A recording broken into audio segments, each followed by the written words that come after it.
Hello everyone. So in our previous video, we are done with the many things like marker size or marker age color or face color, then line style or line color, or you can say line width.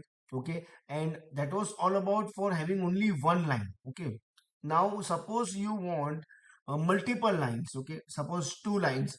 Here you all can see we have two variables y3 and y4, and we have some data 3, 8, 1, 10 array and 6 to 7, 11 array. Okay, numpy array actually.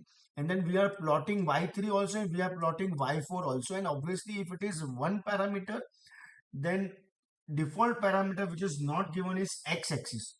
Okay, so it will consider x as a default for both the plotting, and it will draw two lines actually. So we'll check the output of this also. See, we are getting two lines, and default it will be obviously x-axis values, that is 0, 1, 2 and 3. So here also it is 0, 1, for this also it is 2 and then it is 3, and for blue line also 0, then 1, then it is 2 and then it is what? 3.